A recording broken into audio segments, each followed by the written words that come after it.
Let's turn to the Middle East, where Hamas has issued a statement stressing what it called its positivity in negotiations on a new ceasefire and hostage release deal in Gaza.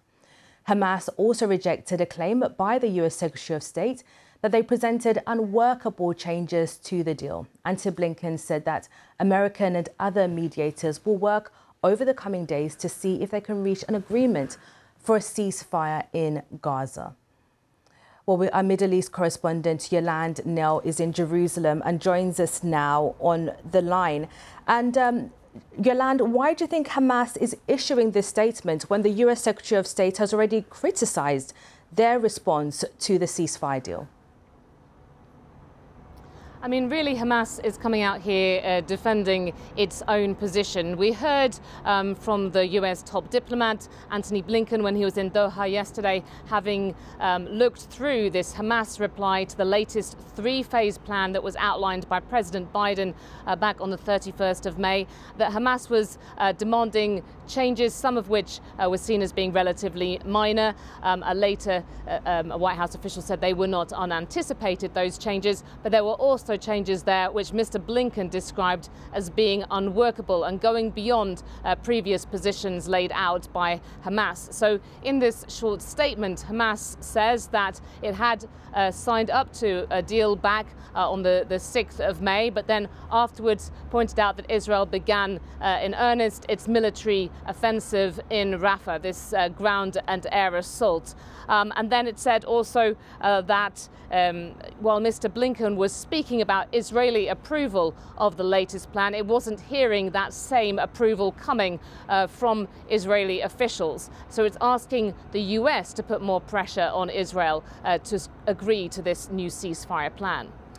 And nevertheless, Yolande, at the end of his visit, Blinken saying he was optimistic that a ceasefire deal could be reached. How is his latest tour of the region being viewed there?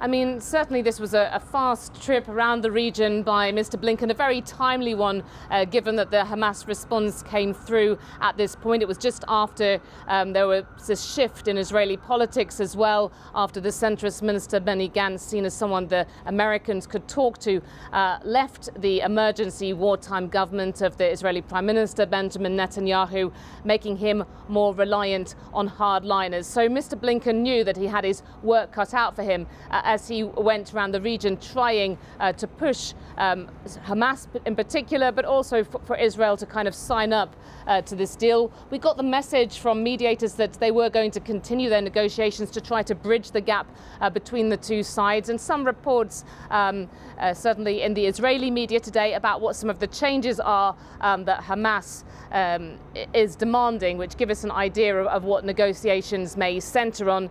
They're saying that Hamas is wanting a complete say on exactly which Palestinian prisoners would be released from Israeli jails in exchange for those Israeli hostages being released by Hamas from Gaza, that Israel should withdraw, according to Hamas, in the first few days of the plan. They should withdraw from the main road, which is currently dividing the north and the south of Gaza. That would presumably allow displaced people from the south to go back to their homes in the north. Other specifications around that as well. And they're also asking Hamas apparently for international guarantees that there would be a move from the first phase of this three-phase plan, which is supposed to be for a temporary truce with hostages being released, to the second phase, which is supposed to work towards a permanent end to fighting and see the remaining hostages coming back. And we know from comments by different Hamas officials that they've had a lot of concerns around that. Meanwhile, we've had Israeli officials in recent days who have come out insisting that Israel remains determined to meet its war objective of defeating Hamas in Gaza. Yolande, thank you. That's the BBC's Yolande Knell in Jerusalem there.